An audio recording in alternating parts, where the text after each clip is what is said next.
Parce que là, on revient pas. Hein. Les Russes, l'Ukraine et la Grande-Bretagne. C'est vrai qu'il y a eu un problème dans le trafic, mais que Floria a perdu du temps. Et on va regarder la bagarre entre l'Ukraine et la Russie, avec toujours la possibilité pour Adéoyer, alors que Floria donne tout ce qu'elle a, mais malheureusement, ce sera pas suffisant. Ah, ça revient fort, elle revient fort. Ouais, mais... La Britannique est en train de craquer. Alors peut-être. La Britannique est en train de craquer, Patrick. Allez. Je pense que ça va être juste, mais elle va tout donner quand même. La Britannique a temporisé. Elle est en train de relancer. Elle revient. Allez, Floria, allez, Floria, encore. Ce jour-là, Floria Gay réalise la remontée la plus spectaculaire jamais vue sur le tour de piste. Faut pas lâcher, quoi. Faut rien lâcher. C'est quoi le rapport entre l'alpiniste et le chef d'entreprise ? En fait, c'est entreprendre.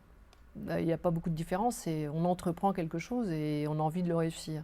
Donc, entreprendre une grande ascension, un grand projet, ça veut dire s'y préparer de façon très méticuleuse, comme un projet d'entreprise. Avec tous les risques que ça comporte. Avec tous les risques. Alors, il y a le risque physique, mais aussi le risque moral. Et puis, voilà, et puis s'entourer de gens pour mener à bien le projet.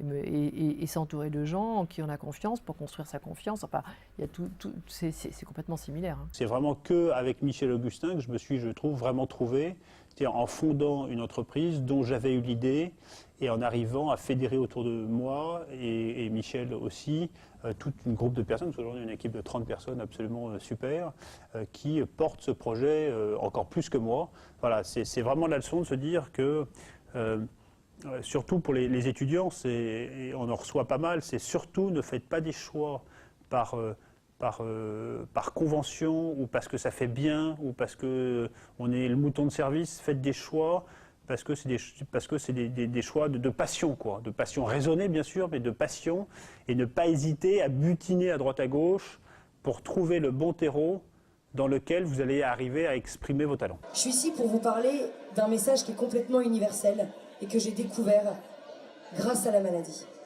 Ce message, il est super simple.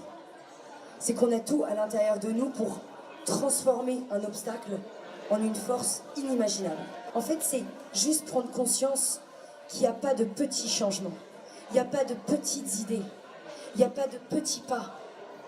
Et que chaque petit pas que vous entreprenez, chaque petite chose que vous essayez de mettre en place, c'est des changements qui sont énormes sur du long terme. Pourquoi est-ce que je vous parle des avantages de l'échec ? Simplement parce que l'échec nous écarte de ce qui n'est pas essentiel. J'ai cessé de prétendre que j'étais autre chose que ce que j'étais et j'ai commencé à consacrer toute mon énergie à terminer le seul travail qui m'importait. Si j'avais vraiment réussi à autre chose, je n'aurais peut-être jamais trouvé la détermination de réussir dans le seul domaine où je croyais vraiment appartenir.